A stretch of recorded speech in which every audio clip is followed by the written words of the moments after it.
नमस्कार साथियों, मैं ओम प्रकाश आप सभी का सरोकार एग्री इंस्टीट्यूट के डिजिटल प्लेटफॉर्म पर हार्दिक स्वागत और अभिनंदन करता हूं।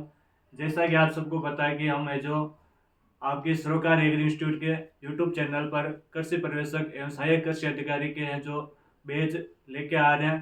तो आज मैं आपको साथ में लेके आया हूँ राजस्थान इतिहास और राजस्थान हिस्ट्री और कल्चर के कुछ इंपॉर्टेंट क्वेश्चन थ्योरी क्लास रखेंगे। उसके बाद उनके एमसीक्यूज जो प्रीवियस क्वेश्चन है उनके बारे में चर्चा करेंगे, इंपॉर्टेंट एमसीक्यूज के बारे में देखेंगे और उसके बाद हम जो हमारी तैयारी को आगे जो सुनिश्चित करेंगे।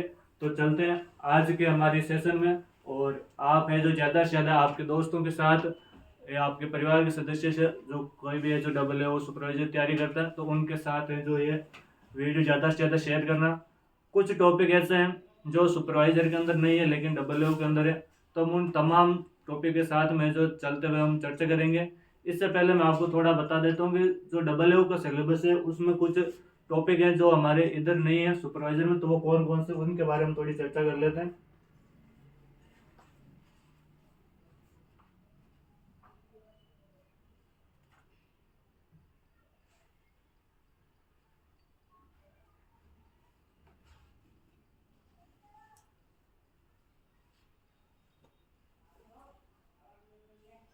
जैसे ये है सुपरवाइजर का सिलेबस जो तो हमने कल की क्लास के अंदर एनालिसिस किया था। इसके अलावा इसके अंदर मैं बात करूँ हिस्ट्री के अंदर, तो राजस्थान हिस्ट्री के अंदर इसके कुछ बहुत ही कुछ पोर्शन बहुत ही जो शॉर्ट इसके अंदर कर दिया राजस्थान हिस्ट्री को। इसके अलावा मैं बात करूँ आपके डबल की, तो डबल के अंदर मैं बात करूँ हिस्ट्री की तो इसके अंदर कंप्लीट हमारे एशियंट हिस्ट्री है। इसके अलावा मैं बात करूँ मिडिवल हिस्ट्री के अंदर, तो इसके अंदर हमारे 4 प्रमुख राजवंश को इसके अंदर दे रखा है, जिसके अंदर गुहिल है, राठौड़ है, कछवाहा डायनेस्टी है। इसके अलावा मैं बात करूँ तो चौहान। ये चारों हमारे सिलेबस के अंदर दे रखे हैं। जबकि मैं वही बात करूँ हमारे सुपरवाइजर के सिलेबस की, तो सुपरवाइजर के सिलेबस के अंदर इसमें से गोइल में से 3 राजा हैं, वही मैं बात करूँ राठौड़ों में से 4 राजा हैं और कच्छावा में से 3 राजा हैं। इसे मिला के टोटल 9 या 10 हैं जो हमारे हैं जो इसके अंदर दे रखे हैं। जबकि इधर हमारे जो ये कंप्लीट आपको जो डबल ओ के अंदर डायनेस्टी पढ़नी पड़ेगी, तो हम है जो डबल ओ के लेवल के हिसाब से अभी ये जो हमारी तैयारी को आगे सुनिश्चित करेंगे। तो इसके अलावा तो चलिए शुरुआत करते हैं आज की क्लास में। तो आज के इस क्लास के अंदर हमें जो थोड़ा जनरल इंट्रोडक्शन देखेंगे कि जो डबल ओ के अंदर किस लेवल के क्वेश्चंस आते हैं और जनरल कुछ इतिहास की बातें हैं जो हम आज की क्लास के अंदर जानेंगे। तो चलिए शुरुआत करते हैं आज की क्लास को।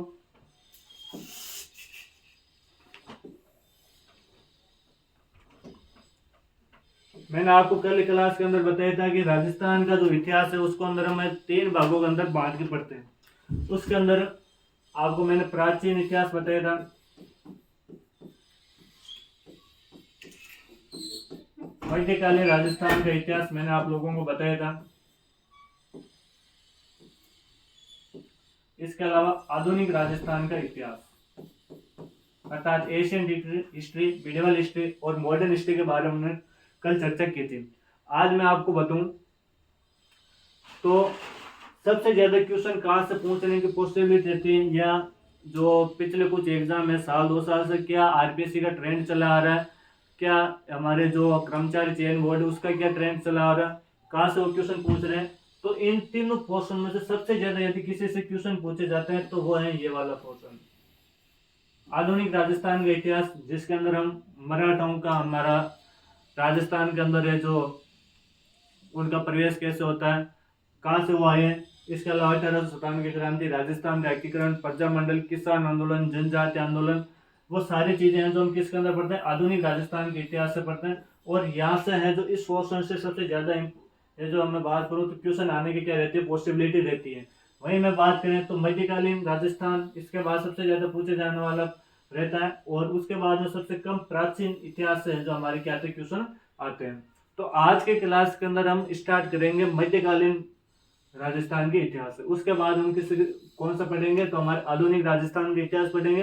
तो चलिए शुरुआत करते हैं आज की क्लास के अंदर। और आज की क्लास के अंदर हम मध्यकालीन राजस्थान के इतिहास के बारे में देखेंगे।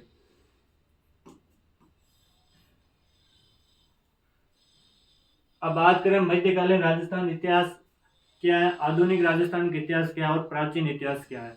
तो मैंने कल आपको मोटा मोटा तो बता ही दिया था सिलेबस एनालिसिस के टाइम कि जो हमारे सभ्यता है, हमारे महाजनपद हुए थे, वो सारी चीज़ें जितनी भी हमारी सिविलाइजेशन वगैरह हुई, वो सारी चीज़ें हम पढ़ते हैं प्राचीन इतिहास के अंदर। मैं वही बात करूँ हमारे मध्यकालीन राजस्थान की, तो मध्यकालीन राजस्थान के इतिहास के अंदर हम लोग हैं जो क्या पढ़ते हैं, तो उसके अंदर हम लगभग 1712 ईस्वी के अंदर हमारे यहाँ पर एक मुस्लिम आक्रमण होता है भारत के अंदर मोहम्मद बिन कासिम का। उससे टाइम से लेकर 1707 ईस्वी तक, कब 1707 तक, इस टाइम हमारे मुगल बादशाह हुआ करता था औरंगजेब। कौन हुआ करता था? औरंगजेब मुगल बादशाह था। इस तक के टाइम तक हो, मतलब 1712 के लेकर 1707 ईस्वी का जो टाइम है, इसको हम मध्यकालीन राजस्थान का इतिहास इसको पढ़ते हैं। यहाँ पर क्या हुआ, और हम बोलते हैं कि मुस्लिमों का 1712 के अंदर ये पहला सफल है जो आक्रमण माना जाता है। तो ये मुस्लिमों का पहला क्या है, हमारा सफल आक्रमण है ना।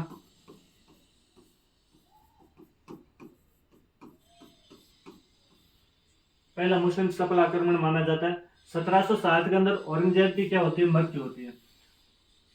1707 के अंदर औरंगजेब की मृत्यु होती है, और इसकी मृत्यु के उपरांत इसके जो भी पुत्र थे उसके अंदर जो राज्य को लेकर उत्तराधिकार संघर्ष हो गया था। और संघर्ष के बाद में मुगल जो डायनेस्टी एक तरह से पतन की ओर चली गई थी। तो हम बोलते हैं कि सबसे जो लास्ट टाइम में जो सबसे ज्यादा मुगल जो प्रतापी राजा था वो हमारा कौन था, औरंगजेब था। औरंगजेब बाद में राजा तो हुए, लेकिन वो इतना एक क्या नहीं थे, हमारे प्रतापी या महान राजा नहीं थे, या मैं बोलूँ तो उनके जो राज्य का विस्तार है वो एक सीमित रह गया था। तो ये हम औरंगजेब से यहाँ तक का जो टाइम है इसको हम किसके अंदर पढ़ते हैं, मध्यकालीन राजस्थान के इतिहास के अंदर इसको हम क्या करते हैं, पढ़ते हैं। इसके बाद में आधुनिक राजस्थान के इतिहास की बात करूं तो उसके बाद में हमारे मराठा आ गए थे राजस्थान के अंदर। मराठाओं के बाद में हमारे वहां पर हो जाती 1857 की क्रांति, अर्थात राजस्थान के अंदर नहीं पूरे भारत के अंदर ही एक नए साम्राज्य का स्थापन हो जाता है जिसका नाम था ब्रिटिश साम्राज्य। ब्रिटिश साम्राज्य क्या हो गया था, हमारे यहाँ पर स्टेब्लिश हो गया था। वही मैं बात करूँ तो इसके अलावा हमारे इसके टाइम में बहुत सारे रिवोल्ट हुए थे, जैसे मैं बोलूँगी आपके किसान आंदोलन हुआ था, पिजन मूवमेंट, अर्थात आपके पिजन मूवमेंट अर्थात किसान आंदोलन। इसके अलावा ट्राइबल मूवमेंट, जनजाति आंदोलन, वो दोनों इसी के पार्ट है। इसके अलावा सबसे लास्ट में हमारे आता है राजस्थान का एकीकरण अर्थात यूनिफिकेशन ऑफ राजस्थान, जिसको हम बोलते हैं राजस्थान का एकीकरण। तो ये 4-5 क्वेश्चन है जो हम किसके अंदर पढ़ेंगे, मध्यकालीन राजस्थान के इतिहास के अंदर पढ़ेंगे। तो चलिए शुरुआत करते हैं क्लास। आगे आज के कुछ इंट्रोडक्शन के बारे में, उसके बाद हमें जो रेगुलर हमारी क्लास रहेगी, और आप हमेशा हमारे साथ जुड़े रहना। यहाँ पर मैं आपको वापस बता देता हूँ, फ्री ऑफ कॉस्ट यहाँ पर आपको सब कुछ बेस्ट फैकल्टी द्वारा आपको यहाँ पर मैटर दिया जाएगा। तो हमारे साथ जुड़े रहना हमेशा के लिए। तो चलते हैं, सबसे पहले हम पढ़ते हैं राजस्थान। राजस्थान क्या है या राजस्थान का इतिहास किसने लिखा, तो राजस्थान के इतिहास अभी प्रेजेंट टाइम में जो हम इतिहास पढ़ते हैं राजस्थान का, वो लिखा था कर्नल जेम्स टोड ने। किसने लिखा था? कर्नल जेम्स टोड ने। किसने लिखा था? कर्नल जेम्स टोड ने। अर्थात मैं बात करूं, कर्नल जेम्स टोड ने ये इतिहास लिखा था। और मैं बात करूं तो हमारे राजस्थान हिस्ट्री के पिता, फादर ऑफ राजस्थान हिस्ट्री किसे बोलते हैं, तो फादर ऑफ राजस्थान हिस्ट्री बोलते हैं कर्नल जेम्स टोड को बोलते हैं। किसको बोलते हैं?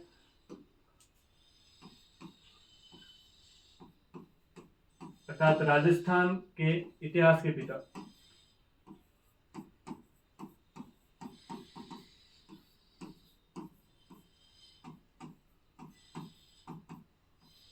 राजस्थान इतिहास के पिता कौन है, तो कर्नल जेम्स टोड हमारे राजस्थान के इतिहास के पिता है। और इन्होंने जो हमारे इतिहास लिखा, उस इतिहास को मैं जो आज कंटिन्यू करते हैं। और सबसे जो जितने भी हमारे विद्वान हुए तो वो इसके जो इतिहास था उसको है तो ज्यादा तवज्जो देते हैं। तो इसके अनुसार हमें जो पढ़ते हैं कौन था कर्नल जेम्स टोड, कहाँ से आया था, यहाँ पर क्यों आया था, तो वो सारी बातें देखते हैं। कर्नल जेम्स टोड की मैं बात करूँ तो कर्नल जेम्स टोड स्कॉटलैंड का रहने वाला था। कहाँ का रहने वाला था? स्कॉटलैंड का रहने वाला था। आगे हम बात करते हैं, स्कॉटलैंड का रहने वाला था और ये एक अंग्रेजों का पॉलिटिकल एजेंट था।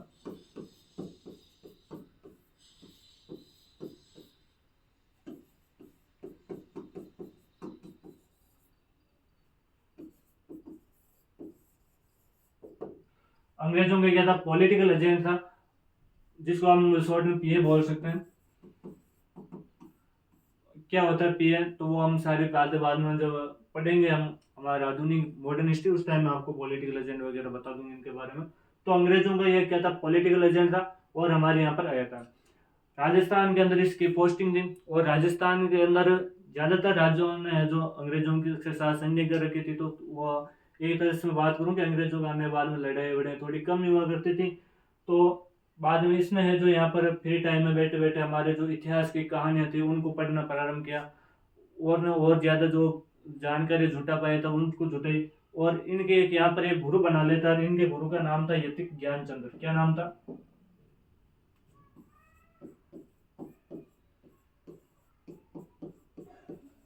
यतिक ज्ञानचंद्र इसके गुरु थे।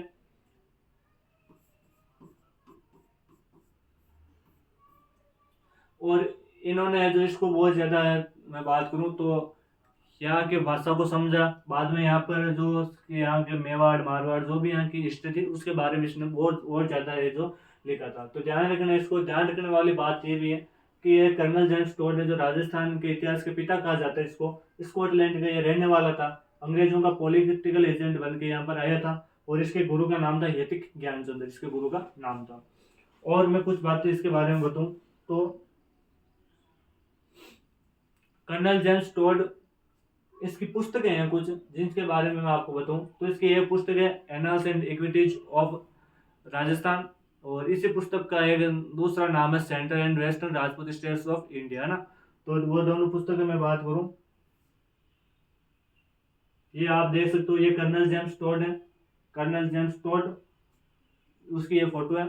तो आप ध्यान रखना कि कर्नल जेम्स टोड के बारे में 3-4 बातें हमें ज्यादा याद नहीं रखनी। ये तो ये स्कॉटलैंड का रहने वाला था, इसके गुरु का क्या नाम था, यहाँ पर किस काम के लिए था, पॉलिटिकल एजेंट बन के आया था, ये ध्यान रखना।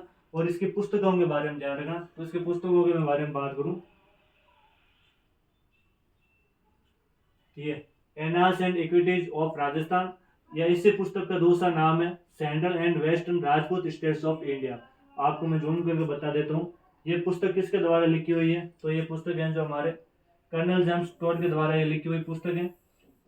राइटर इसके कर्नल जेम्स टोड है, ये आप देख सकते हो।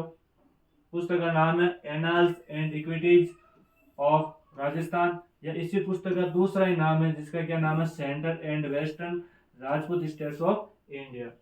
इसकी एक और पुस्तक है जिसका नाम है ट्रेवल्स ऑफ वेस्टर्न इंडिया,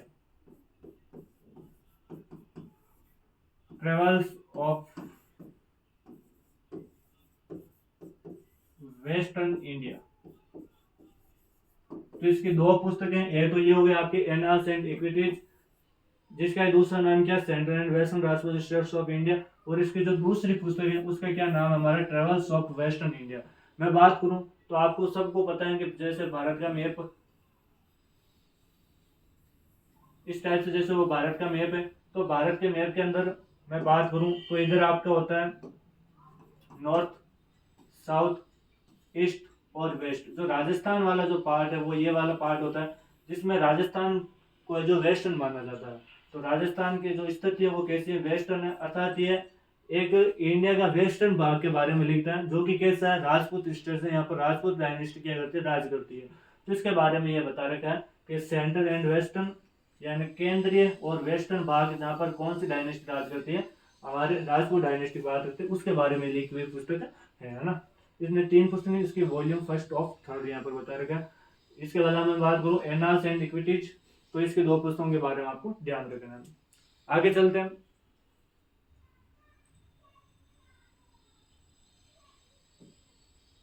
अगला आता है हमारा जॉर्ज थॉमस। जॉर्ज थॉमस के बारे में बात करूं तो जॉर्ज थॉमस ने राजस्थान के लिए एक शब्द यूज किया था जिसका नाम था राजपूताना। और कब करता है, तो ये 1800 ईस्वी के अंदर करता है। कौन था जॉर्ज थॉमस, तो जॉर्ज थॉमस था वो हमारे आयरलैंड का रहने वाला था। कहाँ का रहने वाला था? आयरलैंड का था। आयरलैंड का ये रहने वाला था। इसके बारे में बात करूं और तो ये कौन था? तो ये मराठों का बढ़ाई सेनापति था। कौन था? मराठों का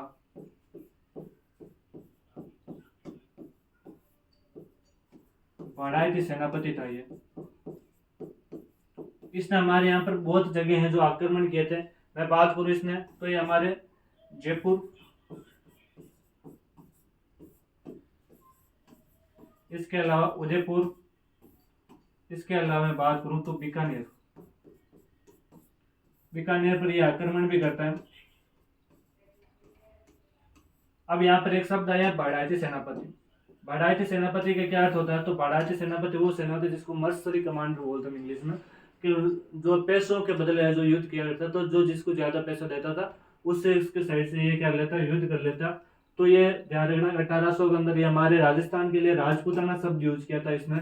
1800 के अंदर स्कॉटलैंड का, सॉरी आयरलैंड का ये निवासी था। मराठों का ये बढ़ाई सेनापति था। इसने जयपुर, उदयपुर और बीकानेर पर क्या किए, युद्ध या आक्रमण भी किए थे। इसका विलियम फ्रैंकलिन, यहाँ पर जैसे नाम लिख कर गया,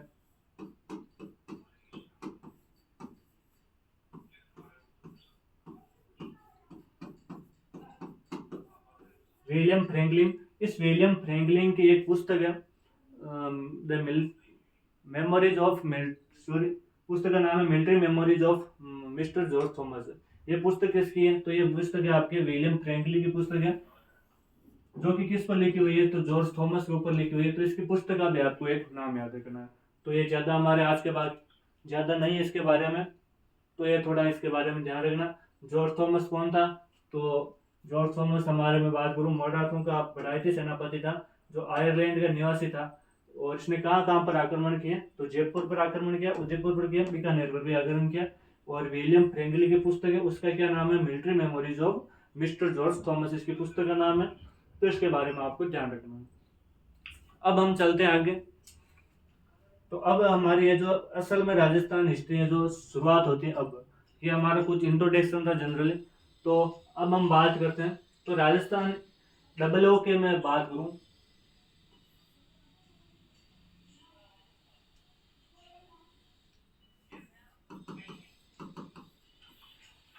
डबल की मैं बात करूं तो डबल के अंदर हमारे 4 मेजर डायनेस्टी जिनके बारे में हमें पढ़ना है, उसके अंदर मैं बात करूं तो पहले हमारी डायनेस्टी आती है जिसका नाम है गुहिल। इन गुहिलों को सिसोदिया बोलते हैं, गुहिल या सिसोदिया डायनेस्टी।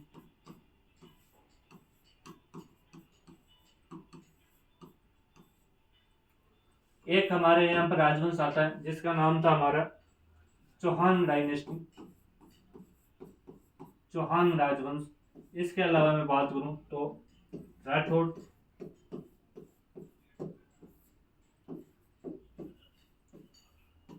और कच्छवाहा डायनेस्टी। ये 4 प्रमुख राजवंश है जो आपके डबल के सिलेबस के अंदर दे रखे हैं। इसके अलावा मैं आपको अलग से सिलेबस एनालिसिस की डबल की क्लास बना दूंगा, वहां पर आपके और ज्यादा क्या हो जाएगा, क्लियर हो जाएगा। अब आते हैं कि इनके बारे में हमें पढ़ना क्या है। तो इसके मैं बात करूं तो इसमें हमें 2-4 चीजें पढ़नी है। एक इनकी राजनीतिक उपलब्धियां, इनकी सांस्कृतिक अचीवमेंट्स, एक इनकी प्रशासनिक उपलब्धियां,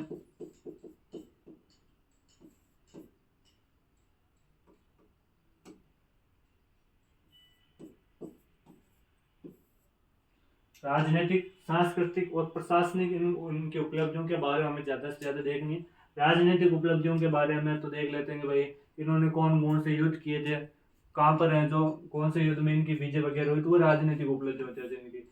इसके अलावा बात करूँ सांस्कृतिक, जिसके अंदर स्थापत्य कला आ जाती है, कौन कौन से इसने दुर्गों का निर्माण करवाया, कौन से मंदिरों का निर्माण करवाया, कौन से बावड़ियों का निर्माण कराया, तो सारी कौन से आ जाती है, हमारी सांस्कृतिक उपलब्धि आ जाती है। इसके अलावा बात करें प्रशासनिक, तो इनकी जो टैक्स व्यवस्था होती है उसको हम जो प्रशासनिक व्यवस्था के बारे में पढ़ते हैं।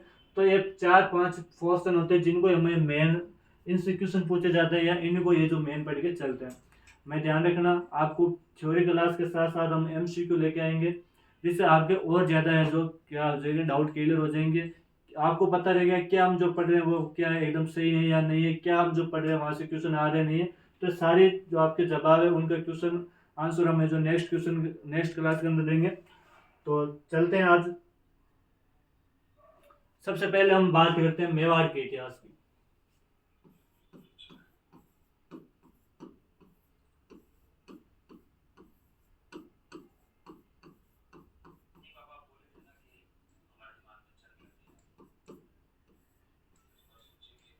मेवाड़ के इतिहास की हम बात करते हैं, तो मेवाड़ के इतिहास में क्या क्या चीजें हमें जो पढ़ने लायक है उनके बारे में देखते हैं। तो मेवाड़ के इतिहास के अंदर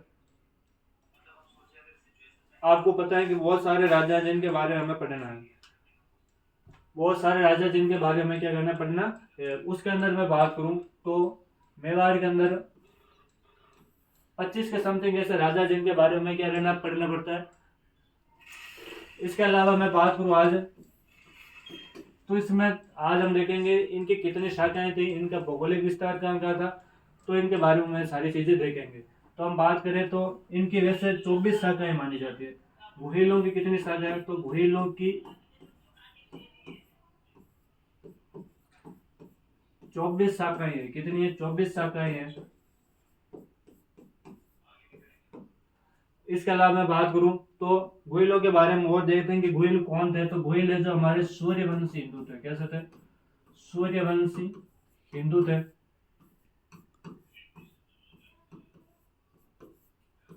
सूर्यवंशी हिंदू थे गुहिल। इसके अलावा हम देखते हैं कि इनके है जो इनका जो मेवाड़ पढ़ते हैं इसका भौगोलिक विस्तार क्या है, वास्तव में जिसको आज हम मेवाड़ बोलते हैं उसका क्या भौगोलिक विस्तार था, कहाँ था, किसको हमें जो मेवाड़ बोलते हैं। तो हमें पढ़ते हैं कि मेवाड़ का भौगोलिक विस्तार।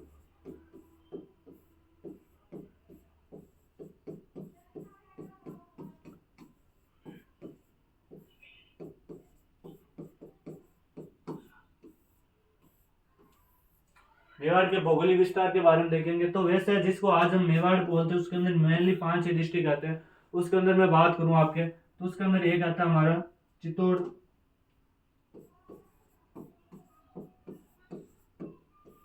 एक उसमें के अंदर आता है हमारा उदयपुर,